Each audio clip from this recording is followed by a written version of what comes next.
نحمده ونصلي على رسوله الكريم أما بعد فقد قال الله تعالى في القرآن العظيم وفي الفرقان المجيد بعد أعوذ بالله من الشيطان الرجيم بفضل بسم الله الرحمن الرحيم يا أيها الذين آمنوا أوفوا بالعقود صدق الله العظيم. அல்லாஹ்வினுடைய மிக பெரும் கிருபையினால் இன்றைய தினத்தினுடைய தராவீஹ் தொழுகையினை முழுமையாக தொழச் செய்த ரப்புல் ஆலமீனிற்கு எல்லா புகழும் உரித்தாகட்டுமாக. எஞ்சி இருக்கக்கூடிய எல்லா நாட்களிலும் எல்லா வகையான இபாதத்துகளையும் செய்யக்கூடிய தௌஃபீகை ரப்புல் ஆலமீன் உங்களுக்கும் எனக்கும் வழங்கி அருள் புரிவானாக. ஆமீன். அல்ஹம்துலில்லாஹ். அல்லாஹ்வினுடைய மிக பெரும் கிருபையினால் இன்றைய தினம் சூரத்துல் மாஇதா என்று அழைக்கப்படக்கூடிய ஒரு சூரா ஓதப்பட்டது. இந்த மாஇதா என்ற பெயர் எப்படி வந்ததுன்னு சொன்னா, ஹஜ்ரத் ஈசா அலைஹிஸ்ஸலாத்து வஸ்ஸலாம் அவர்கள் காலத்துல ஹவாரிஜீன்கள் சொல்லக்கூடிய அவர்களுடைய சீடர்கள் இருப்பாங்க. அந்த சீடர் இப்ப எப்படி பெருமானா ஸல்லல்லாஹு அலைஹி வஸல்லத்துக்கு சஹாபாக்கள்னு சொல்றோம் பார்த்தீங்களா, அது போல ஈசா அலைஹிஸ்ஸலாம் அவங்களுடைய சீடர்கள்ல ஹவாரிஜீன்கள்னு சொல்லுவாங்க. இந்த ஹவாரிஜீன்களுக்கு அல்லாஹ்விடத்திலிருந்து நேரடியாக வானத்திலிருந்து உணவு வழங்கப்பட்டுச்சு. அந்த உணவினுடைய பெயர் தான் மாஇதா. வானத்திலிருந்து இறக்கப்பட்ட அந்த உணவின் பெயர் தான் மாஇதா. இன்னைக்கு பேச வரக்கூடிய மிக முக்கியமான சப்ஜெக்ட் என்னன்னு சொன்னா, இந்த சூரத்துல் மாஇதா இருக்குது பார்த்தீங்களா, இதுக்குன்னு ஒரு தனித்துவமான ஒரு சிறப்பு இருக்குது. தொழுகையில இன்னைக்கு நான் ஓதும் போது கூர்ந்து கவனிச்சிருந்தீங்கன்னா நீங்க ஒரு விஷயத்த நோட் பண்ணி இருந்திருப்பீங்க. நான் ரிப்பீட்டடா ஒரு ஆயத்தை ஓதுனேன். யாராவது கவனிச்சிங்களா? ரிப்பீட்டடா இன்னைக்கு ஒரு ஆயத்தை ஓதுனேன். கூர்ந்து கவனிச்சிருந்தீங்கன்னா உங்களுக்கு அது ஈஸியா புரிஞ்சிருந்திருக்கும். யாருக்கா ஐடியா இருக்குதா? இல்ல ஐடியா இருக்கு. இந்த சூறால ரப்புல் ஆலமீன் ஏறத்தாழ 16 இடங்கள்ல யா ஐயுஹல்லதீன ஆமனு, யா ஐயுஹல்லதீன ஆமனு, ஏறத்தாழ 16 இடங்கள்ல யா ஐயுஹல்லதீன ஆமனு ஆமனுன்னு ரப்புல் ஆலமீன் திரும்ப திரும்ப முஃமின்களுக்கு பல சட்டங்களை கட்டளையிட்டு இருக்கிறான். இந்த மாயிதான்ற பேருக்கு உலமாக்கள் இன்னொரு பேர் என்ன தெரியுமா வைப்பாங்க? சட்ட களஞ்சியம்னு சொல்லுவாங்க. இப்ப நம்ம முன்னாடி பல சட்டங்கள்லாம் பல சூறாக்கள்ல பார்த்தோம். ஏறத்தாழ மாயிதால மட்டும் ரப்புல் ஆலமீன் என்னென்ன சட்டத்தை பத்தி தெரியுமா பேசுறான்? ஹராம் ஹலால குறித்து பேசுறான். அதே போல ஒது செய்யறோம் பார்த்தீங்களா, கை கழுவுதல், வாய் கொப்பளித்தல், முகம் கழுவுதல், இது அப்படியே அல்லாஹ் ஆயத்துல சொல்றான். இந்த ஒதுவினுடைய சட்டமும் இந்த சூறால தான் இறங்குது. ஒருவேளை நீங்க ஒது செய்யும் போது உங்களுக்கு தண்ணி கிடைக்கலன்னு சொன்னா, அந்த தயமத்துடைய சட்டம் இருக்குது பார்த்தீங்களா, தண்ணி இல்லாத சமயத்துல தூசியை வச்சு முகத்தையும் கையை கழுவுங்கள் என்பதாக அந்த சட்டத்தையும் ரப்புல் ஆலமீன் இந்த சூறால தான் சொல்றான். இது மட்டுமல்ல, ஒருத்தன் திருடுறான், அந்த திருடனுக்கு என்ன தண்டனை கொடுக்கணும் அதற்குண்டான சட்டத்தையும் ரப்புல் ஆலமீன் இந்த சூறால தான் சொல்றான்.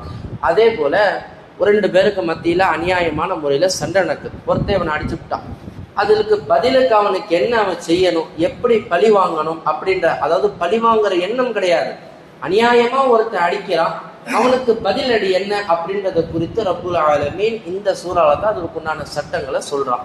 அது மட்டுமல்ல, இந்த சூறால பிரபல்யமான ஒரு ஆயத்து ஒன்று வருது. அல்யௌம அக்மல்து லக்கும் தீனக்கும் வ அத்மம்து அலைக்கும் நிஅமதி வ ரதீது லக்குமுல் இஸ்லாம தீனா. இந்த ஆயத்து இருக்குது பார்த்தீங்களா, பெருமானார் ஸல்லல்லாஹு அலைஹி வஸல்லம் அவர்கள் ஹஜ்ஜுக்கு முன்னாடி ஹஜ்ஜத்துல் விதா சொல்லுவாங்க தெரியுமா, அரஃபாவுடைய மைதானத்துல இறுதி உரை பேசினாங்கன்னு சொன்னாங்க தெரியுமா. அந்த இறுதி உரை பேசக்கூடிய சமயத்துல ரப்புல் ஆலமீன் இந்த வசனத்தை இறக்குறான். இந்த வசனத்துடைய அர்த்தம் என்ன அப்படின்னு சொன்னா, அல்லாஹு தஆலா சொல்றான், யா நபியே, உங்களுக்கு இந்த மார்க்கத்தையும் எங்களுடைய நியமத்தையும் பரிபூரணமாக பூர்த்தி செஞ்சிட்டோம். பரிபூர்ணமாக பூர்த்தி செஞ்சிட்டோம். ஏன் இந்த ஆயத்தை வரலாற்றுல பேசப்படக்கூடிய காரணம் என்ன தெரியுமா? இந்த ஆயத்து இந்த சூறால இறங்குனதற்கு பிறகு வேற சட்டம் சம்பந்தமாக எந்த ஆயத்தும் இறக்கப்படலை. இந்த ஆயத்தோட அல்லாஹ் சட்டத்தோட சாப்டரை க்ளோஸ் பண்றான். இது வரைக்கும் எல்லா சட்டங்களையும் சொல்லிட்டு கடைசியா இந்த ஆயத்தை சொல்லி சட்டங்களை முடிக்கிறான். இந்த ஆயத்து இறங்குவதற்கு பிறகு ஏறத்தாழ 81 நாட்களுக்கு பிறகு பெருமானார் ஸல்லல்லாஹு அலைஹி வஸல்லம் அவர்கள் நம்மை விட்டு அல்லாஹ்விடத்தில் சென்றடைந்தார்கள். அப்ப இந்த ஆயத்தும் பெருமானார் ஸல்லல்லாஹு அலைஹி வஸல்லம் அவர்களுடைய மௌத்தை அறிவிக்கக்கூடிய ஒரு ஆயத்தாக இறக்கப்பட்டது. அப்ப இந்த ஆயத்து இருக்குது பார்த்தீங்களா? இந்த ஆயத்தை முஸ்லிம்கள் எந்த அளவிற்கு எடுத்துக்கணும்னு சொன்னா, ஒரு யூதர் சொல்றான் உமர் ரலியல்லாஹு அன்ஹு அவர்களிடத்துல, இந்த மாதிரி பரிபூரணமாக உங்களிடத்தில் மார்க்கம் ஒப்படைக்கப்பட்டு விட்டது அப்படின்ற இந்த வசனம் ஒருவேளை எங்க சமுதாயத்துக்கு இறங்கி இருந்துச்சுன்னு சொன்னா, அன்றைய தினத்தை நாங்கள்லாம் என்ன செஞ்சிருந்திருப்போம், பெருநாளாக கொண்டாடி இருப்போம்னு சொல்லி யார் சொல்றான்? ஒரு யூதர் உமர் ரலியல்லாஹு அன்ஹு இடத்துல சொல்றான். அதுக்கு உமர் ரலியல்லாஹு அன்ஹு சொல்றாங்க பதிலுக்கு, இந்த ஆயத்து எப்ப இறங்குச்சுன்னு எங்களுக்கு தெரியும், எதற்காக இறங்குச்சுன்னு தெரியும். இன்ற அளவிலும் இந்த ஆயத்தை முஸ்லிம்கள் பெருநாளாகத்தான் கொண்டாடி கொண்டிருக்கிறார்கள். எதை? அரஃபாவுடைய அந்த மைதானத்துல. இன்னைக்கு ஹஜ்ஜுக்கு போறவங்களுக்கு தெரியும், அரஃபாவுடைய நாள் ஹஜ்ஜுக்கு எவ்வளவு முக்கியமான நாள் என்பது ஹஜ்ஜுக்கு போகக்கூடிய ஹாஜிகளுக்கு தெரியும். அந்த அரஃபாவுடைய மைதானத்துல தான் இந்த ஆயத்து இறங்கப்பட்டது. அதற்காக வேண்டிதான் இந்த ஆயத்து என்பது வரலாற்றில் இடம் பொறித்த ஒரு முக்கியமான ஆயத்து என்பதாக பெருமானார் ஸல்லல்லாஹு அலைஹி வஸல்லம் அவர்கள் நமக்கு காட்டி தந்திருக்கிறார்கள் என்றால், அப்படிப்பட்ட ஒரு அழகான வசனத்தை இன்று ஓதப்பட்ட சூரத்துல் மாஇதால தான் அல்லாஹ் சொல்றான். அடுத்தபடியாக நம்ம குறிப்பா பேச வேண்டிய ஒரு முக்கியமான விஷயம், இன்னைக்கு மக்களுக்கு ஹராமுடைய ஹலாலுடைய முக்கியத்துவத்தினுடைய புரிதல் இல்லை.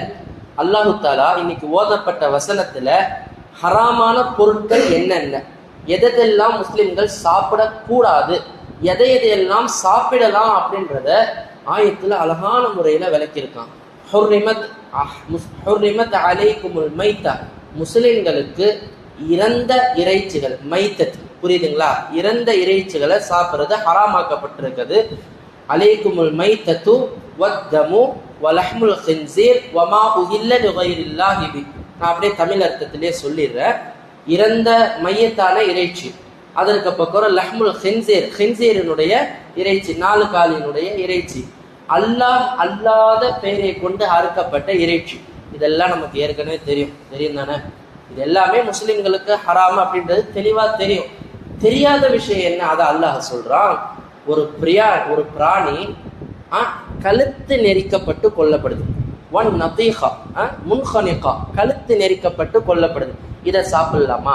சாப்பிடக்கூடாது. ஒரு பிராணியை அடித்தே கொள்றாங்க, இந்த பிராணியை சாப்பிடலாமா? ஒல் முத்தரத்தியத்து, சாப்பிடக்கூடாது. ஒன் நதீஹத்து, இது கவனிக்கணும். இன்னைக்கு ஒரு 10 வருஷத்துக்கு முன்னாடி நம்மளுடைய முஸ்லீம்களே இந்த ராயபுரம் சைடெல்லாம் 7 வேர்ல்ஸ் பகுதியில் இருந்தவங்களுக்குலாம் கொஞ்சம் தெரியும், ஆட்டுக்கு கெடா சண்டை விடுவாங்க, மாட்டுக்கு மாட்டு சண்டை விடுவாங்க. இந்த சண்டையில என்ன ஆகும்னா, ஒண்ணுக்கு ஒண்ணு என்ன ஆகும், முட்டிக்கிட்டு செத்து போயிடும். இந்த இறைச்சியை சாப்பிடலாமா கூடாதா? ஒன் நதீஹத்து, சாப்பிடக்கூடாது.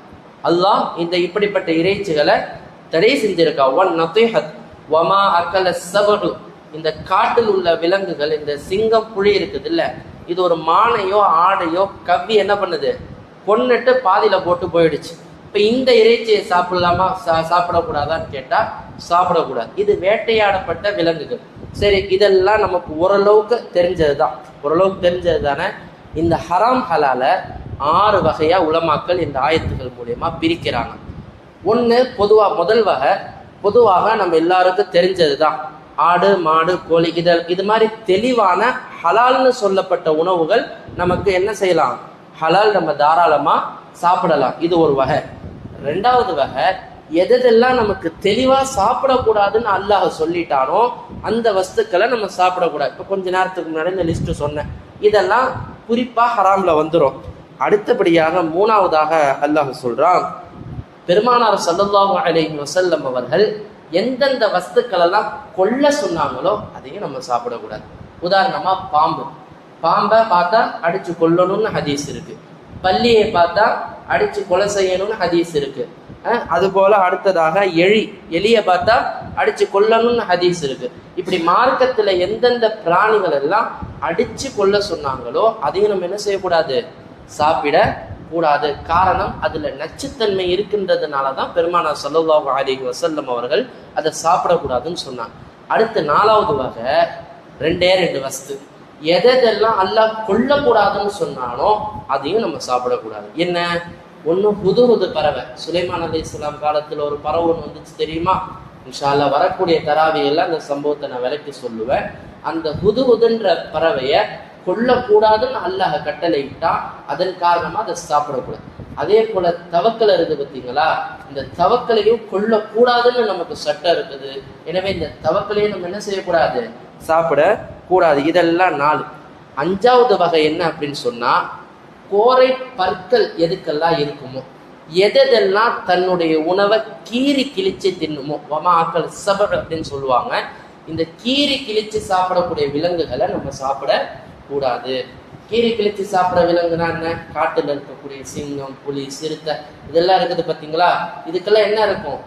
கோரை பற்கள்னு சொல்லுவாங்க. அந்த பிராண்டி தின்ற, அந்த பிச்சு தின்ற அந்த பண்பு உள்ள இந்த விலங்குகளையும் பறவைகள். அடுத்தபடியாக 6வது, பறவைகளை எந்தெந்த வஸ்துக்களுடைய நகம் கிழிச்சு சாப்பிட்ற அளவுக்கு கோர நகங்கள் இருக்குமோ இந்த பறவைகளும் நம்ம என்ன செய்யக்கூடாது, சாப்பிடக்கூடாது. இதெல்லாம் ஒரு 6 வகையான ஹலால் ஹராமை குறித்து உலமாக்கள் பிரித்து காட்டிய வஸ்துக்கள். இதுல ஒரு வகை இருக்குது, நாய்ங்க தெரியுமா? நாய் நமக்கு ஹராமா ஹலாலா? ஹராமா ஹலாலா? தெளிவா ஹராம். சரியா? நாய் சாப்பிட்றது கிடையாது. பொதுவாகவே நாயை நம்ம எந்தெந்த விஷயத்துக்கு பயன்படுத்தலாம்? அல்ல இந்த சூறால இந்த நாயை பத்தி அல்லாஹ் பேசுறான். வேட்டை நாய்கள்னு சொல்லுவாங்க. வேட்டை நாய்கள், அதாவது அல்லாஹ் சொல்ற வார்த்தை கல்புன் முஅல்லம்னு சொல்லுவான். அதாவது இந்த வேட்டை நாய்கள் எதுக்கு பயன்படுத்துவாங்கன்னா, சஹாபாக்கள் பயன்படுத்துவாங்க. ஒரு முயல், காட்டுல இருக்கக்கூடிய மானு இதெல்லாம் பிடிக்கிறதுக்கு நாய்களை ட்ரைன் பண்ணி வச்சிருப்பாங்க. இப்ப இந்த நாய்கிட்ட என்ன பண்ணுவாங்கன்னா, பிஸ்மில்லா சொல்லி அல்லாஹ் அக்பர் சொல்லி இந்த நாயை அனுப்பி விட்டுருவாங்க. இந்த நாய் என்ன பண்ணும்னா, அங்க போயிட்டு முயல் என்ன பண்ணும், வாயில கவ்வி எடுத்துட்டு வரும். இப்ப நாய்னா நமக்கு என்ன, நஜீஸ் தானே. நாய் வாய் வச்ச பாத்திரத்தை நம்ம 7 முறை கழுவணும்னு ஹதீஸ் இருக்கா இல்லையா? ஆனா அல்லாஹ் சொல்ற வார்த்தையை பாருங்க, இந்த கல்புன் முஅல்லம்னு சொல்லப்பட்ட இந்த ட்ரைனிங், இந்த இல்மு கொடுக்கப்பட்ட இந்த நாய்கள் வாய் வைத்த உணவை நம்ம என்ன செய்யலாம், சாப்பிடலாம். புரியுதுங்களா? அது உயிரோட பிடிச்சிட்டு வந்தாலும் சரி, அல்லது அது பிடிக்கும் போதே அது மௌத்தா போயிடுது, கழுத்து பிடிச்சி கம்புறதுல மௌத்தா போயிடுது. இப்ப அதை எடுத்துட்டு வந்து நம்மள்ட்ட கொடுக்குதுன்னா நம்ம சாப்பிடலாம். சரி ஹசரத், இதெல்லாம் ரேரு தான். இன்னைக்கு யாரு நாயை விட்டு வேட்டை பண்ணி நம்ம சாப்பிட்றோம்? சொல்ல வந்த நோக்கம் அது அல்ல. கல்வியை குறித்து அல்லாஹ் நமக்கு புரிய வைக்கிறான். ஒரு அசுத்தமான ஒரு வஸ்து, முஸ்லிம்களுக்கு அண்டாத ஒரு வஸ்து தான் ஒரு நாய். அந்த நாய்க்கு கூட அல்லாஹு தாலா இல்மை கொடுத்து விட்டால் அந்த நாயினுடைய தர்ஜா என்ன ஆகுது, உயர்ந்து விடுது. அதுபோலதான் இந்த மனிதர்கள் சாதாரணமாக இருக்கும் வரை இவர்களுடைய அந்தஸ்து உயராது. எப்போது இந்த மனிதர்களுக்கு இல்ம் என்ற கல்வி ஞானம் பெறுமோ அப்பொழுது இந்த மனிதர்களுடைய அந்தஸ்து உயரும் என்பது உலமாக்கள் நமக்கு அழகாக இந்த நாய் மூலமாக நமக்கு ஒரு பாடத்தை கற்றுத்தருகிறார்கள். எனவே வாழக்கூடிய வாழ்க்கையில இன்னைக்கு நம்ம முஸ்லிம்கள்ட்ட பெரிய பிரச்சனை என்ன தெரியுமா? நம்ம ஆண்டு விழால ஒரு குழந்தை அழகா சொல்லிச்சு, இன்னைக்கு அல்லாஹ்விடத்துல கையேந்தி கேட்கறாங்க, ஆனா எனக்கு கொடுக்கல அல்லாஹ் எனக்கு தரமாட்டேறான், கிடைக்கலன்னு தான் சொல்றாங்க. காரணம் அவங்களுடைய சம்பாத்தியம் ஹராமான வகையில இருக்குது. எவருடைய உணவு ஹராமான ஒரு உணவை ஒருத்தர் உட்கொண்டு விடுகிறார்களோ அந்த உணவின் மூலமாக ஒரு சதை துண்டு வளர்ந்து விடுகிறதோ அந்த மனிதருடைய துவாவும் ஏற்றுக்கொள்ளப்படாது, அந்த மனிதருடைய சதையும் சொர்க்கத்தில் நுழையாது என்பதாக பெருமானார் ஸல்லல்லாஹு அலைஹி வஸல்லம் அவர்கள் சொல்லி இருக்கிறார்கள். எனவே உணவினுடைய விஷயத்துல நம்ம ஒரு ஹோட்டலுக்கெல்லாம் போறோம், வெளியே போறோம், அடிக்கடி பயணத்துல சாப்பிட்றோம், ரொம்ப கவனமா இருக்கும். ஏன்னா மார்க்கத்துல அல்லாஹ் அவ்வளவு அடிப்படை இவ்வளவு விஷயத்தை பிரிச்சு சொல்றதுக்கு காரணம் என்னன்னு சொன்னா, ஹலால் ஹராம பேணி முஸ்லிம்கள் நடந்தால் நிச்சயமாக அவர்களுடைய வாழ்க்கையில் அல்லாஹ் பரக்கத் செய்வான். ஒருவேளை அதை பேணவில்லையானால் அவர்களுக்கு வாழ்க்கையில் எந்த ஒரு பரக்கத்தும் இருக்காது, அவர்களுடைய துஆக்கள் ஒப்புக்கொள்ளப்படாது, அவர்களுடைய அமல்களும் ஒப்புக்கொள்ளப்படாது. இதைத்தான் இந்த சூரத்துல் மாஇதாவில் ரப்புல் ஆலமீன் அடிப்படை விஷயமாக நமக்கு சட்டம் மூலமாக தெரிவித்துக் கொள்கிறார். எனவே இது போல இருக்கக்கூடிய சூறாக்களை அதிகமாக புரிந்து உணர்ந்து ஹலாலையும் ஹராமையும் பேணி நடப்பதற்குண்டான தௌஃபீகை ரப்புல் ஆலமீன் உங்களுக்கும் எனக்கும் வழங்கி அருள் புரிவானாக. வ ஆகிரு தஅவானா அல்ஹம்துலில்லாஹி ரப்பில் ஆலமீன். நவைத்து சௌம கதின்